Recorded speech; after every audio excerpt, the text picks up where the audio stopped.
எண்ணெய் கசிவு வங்கக்கடலில் ஏற்படுத்தியுள்ள தாக்கம் குறித்து சுற்றுச்சூழல் செயற்பாட்டாளர்கள் என்ன கூறுகின்றனர் என்பதை பார்க்கலாம். பறந்து விரிந்து கிடக்கும் வங்கக்கடலில் இறங்கி கால் நனைக்கவே பொதுமக்கள் இப்போது யோசிக்கிறார்கள்.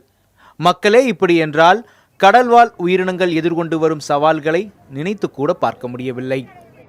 நாங்கள் ஒரு நைட் வாக் போனோம். வாக்கில் நாங்கள் பார்த்தீங்கன்னா ஆமை முட்டை எடுக்கிறதுக்கு நைட் நடப்போம். நாங்கள் அங்கே பார்த்தீங்கன்னா நிறைய நண்டு பார்ப்போம் நாங்கள் நைட்டில். பட் இந்த ஆயில் ஸ்பில்லுக்கு அப்புறம் நண்டே நாங்கள் சுத்தமாக பார்க்கல.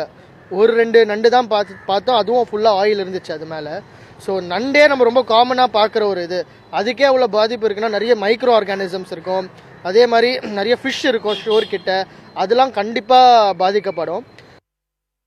கடலில் கலந்திருக்கும் கச்சா எண்ணெய் கசிவு முழுமையாக அகற்ற முடியாத நச்சு என்கிறார்கள் சுற்றுச்சூழல் வல்லுநர்கள். கடலில் தண்ணியில் விழுந்த உடனே எதெல்லாம் எவாப்ரேட் ஆக முடியுமோ வாலட்டைல்னு சொல்லுவாங்க, அது பூரா எவாப்ரேட் ஆகி போயிடும். ஒரு சில இதெல்லாம் தண்ணியில் கரையக்கூடியது, அது பூரா தண்ணியில் கரைஞ்சிரும். இந்த ரெண்டுமே செய்யாது. மூணாவது என்னென்ன, அந்த தார் பால்னு சொல்லுவாங்க, அது பூரா கரைக்கு ஓடி வந்துடும்.